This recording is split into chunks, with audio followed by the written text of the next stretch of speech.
दोस्तों, आप सभी का हमारे यूट्यूब चैनल कैरियर एडवाइज़र में स्वागत है। हम आपके सामने फिर हाजिर है एक और नई वीडियो के साथ। आज हम बात करेंगे कि नीट काउंसलिंग के दौरान जब आपको कॉलेज अलॉट हो जाएगा तो कौन कौन से डॉक्यूमेंट्स की आपको ज़रूरत पड़ेगी और उनको पहले ही बनवा लें ताकि उस समय किसी प्रकार की समस्या ना हो। तो चलो बात करते हैं, चलो वीडियो शुरू करते हैं।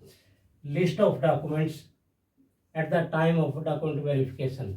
जब आपको कॉलेज अलॉट हो जाएगा एमबीबीएस का किसी भी स्टेट में, कहीं पर भी, ऑल इंडिया कोटा में या स्टेट कोटा में, तो कौन कौन से डॉक्यूमेंट्स की आपको ज़रूरत पड़ेगी।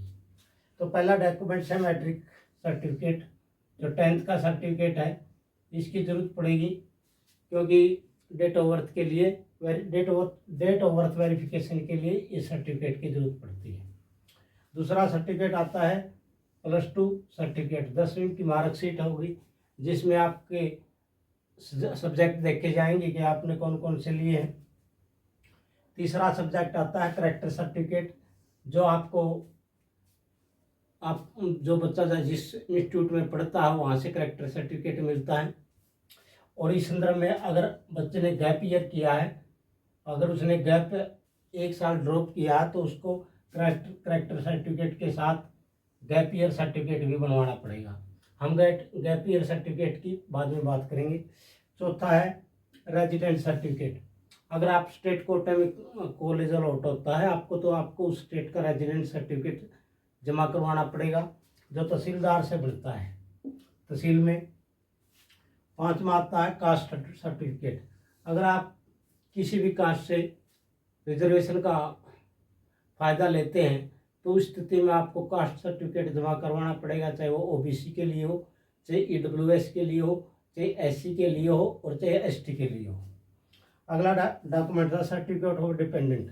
अगर एक्स सर्विसमैन में कोई बच्चा एक्स सर्विसमैन का कोई बेनिफिट लेना चाहता है तो उसको एक्स सर्टिफिकेट ऑफ डिपेंडेंट का सर्टिफिकेट बनवाना पड़ेगा। और सातवां डॉक्यूमेंट्स है एक्स सर्विसमैन सर्टिफिकेट। ये फ्रीडम फाइटर के लिए है और यह ex serviceman certificate ex serviceman के लिए होता है। आठवां सर्टिफिकेट है अगर हम किसी भी कैटेगरी में बीसी में और ईडब्ल्यूएस में रिजर्वेशन का लाभ लेते हैं तो इस स्थिति में हमें इनकम सर्टिफिकेट बनवाना पड़ता है ओबीसी के लिए और ईडब्ल्यूएस के लिए। ये सिर्फ दोनों कैटेगरी के लिए अलाउड है, बाकी को जरूरत नहीं पड़ती। 9वां सर्टिफिकेट है एफिडेविट ऑफ माइनॉरिटीज़। अगर कोई बच्चा माइनॉरिटी से है तो उसको माइनॉरिटी का सर्टिफिकेट बनवाना पड़ेगा। उसके अतिरिक्त आपको जो आपने नीट का फॉर्म भरते समय एप्लीकेशन फिलअप की थी उसका एक प्रिंट आउट की भी आपको ज़रूरत पड़ेगी। Print out of the online application form, जो ऑनलाइन एप्लीकेशन फॉर्म हमने भरा था नीट के एग्ज़ाम के लिए, उसकी ज़रूरत पड़ेगी। अगला 11वां डॉक्यूमेंट्स आता है प्रोविजनल अलॉटमेंट लेटर। ये आपको जब कॉलेज अलॉट हो जाएगा, चाहे वो स्टेट काउंसलिंग में होता है या ऑल इंडिया काउंसलिंग में, उसमें आपको अपनी आईडी से एक प्रोविजनल अलॉटमेंट लेटर मिलता है, वो साथ में लेके जाना होता है। और 12वां आता है फोर पासपोर्ट साइज फोटोग्राफ्स। ये आपके जो 4 पासपोर्ट साइज फोटोग्राफ की जरूरत पड़ेगी जो कॉलेज में साथ लेके आने होते हैं। और अब बात करते हैं 13वां गैप ईयर सर्टिफिकेट। अगर जिस बच्चे ने +2 साथ में की है, अभी की है, तो उसको इस सर्टिफिकेट की ज़रूरत नहीं पड़ती। लेकिन अगर आपने 1 साल ड्रॉप किया, 2 साल ड्रॉप किया है, तो गैप ईयर सर्टिफिकेट की ज़रूरत पड़ती है। और गैप ईयर सर्टिफिकेट तहसीलदार बनवाता है, तहसील में बनता है, तहसीलदार के साइन होते हैं। एक 14वां और सर्टिफिकेट है, वो है कई स्टेट में लागू होता है बॉन्ड सर्टिफिकेट। बॉन्ड सर्टिफिकेट जिस कॉलेज में, अगर आप ऑल इंडिया कोटा में होता है या स्टेट कोटा में होता है, जिस भी स्टेट में होता है, वहाँ पर जो भी बॉन्ड पॉलिसी होती है, अगर बॉन्ड पॉलिसी नहीं है तो सही सर्टिफिकेट की ज़रूरत नहीं पड़ती।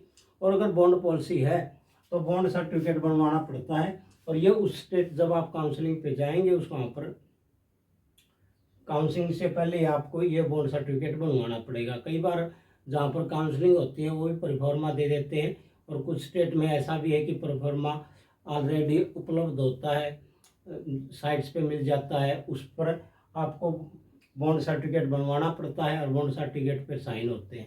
इस प्रकार हमने देखा, अगर जनरल कैटेगरी में तो मैट्रिक सर्टिफिकेट, 10वीं 12वीं का सर्टिफिकेट, करेक्टर सर्टिफिकेट या फिर character certificate plus gap year certificate. अगर किसी ने 1 साल ड्रॉप किया तो 1 साल का गैप ईयर, 2 साल ड्रॉप किया है तो 2 साल का gap year certificate. State counselling के लिए रेजिडेंशियल सर्टिफिकेट की जरूरत पड़ती है, डोमिसाइल कहते हैं जिसे, और रिजर्वेशन के लिए कास्ट सर्टिफिकेट। एक्स सर्विसमैन में भी सर्टिफिकेट लगता है, डिपेंडेंट का और एक्स सर्विसमैन का। फिर साथ में जो ओबीसी और ईडब्ल्यूएस कैटेगरी के कैंडिडेट होते हैं उनको इनकम सर्टिफिकेट की भी ज़रूरत पड़ती है। साथ में जो माइनॉरिटी के स्टूडेंट होते हैं उनको एफिडेविट देना पड़ता है माइनॉरिटी का, और एक print out of online application form, provisional allotment letter जो आपको साइट से मिलेगा जब आपको कॉलेज अलॉट हो जाएगा। उसके अतिरिक्त 4 पासपोर्ट साइज फ़ोटो और बॉन्ड सर्टिफिकेट। अगर जिस स्टेट में, मान लो हरियाणा में है तो हरियाणा का, अगर हरियाणा में किसी को कॉलेज अलॉट होता है तो उसको बॉन्ड सर्टिफिकेट बनवाना पड़ता है, उस पर साइन होते हैं बच्चे के भी और पेरेंट्स के भी। तो इस प्रकार आज हमने बात की list of documents at the time of documents verification की। हमें कौन कौन से डॉक्यूमेंट्स की ज़रूरत पड़ेगी जब हमारे को कॉलेज अलॉट हो जाएगा और वेरिफिकेशन के लिए जाएंगे, ताकि सभी बच्चे अपना पहले ही डॉक्यूमेंट्स तैयार रखें। जून के मिडल में रिजल्ट आएगा, उसके बाद काउंसलिंग शुरू होगी। तब तक के लिए आप सभी का बहुत बहुत धन्यवाद। आप वीडियो को लाइक करें, शेयर करें और कमेंट करें। और भी संदर्भ में कोई क्यूरीज हो तो आप हमें कमेंट बॉक्स में लिख सकते हैं। जितनी भी हमारे को नॉलेज है उसके आधार पर आपकी समस्या का समाधान करने की कोशिश करेंगे। आप सभी का बहुत बहुत धन्यवाद। आपका दिन शुभ हो।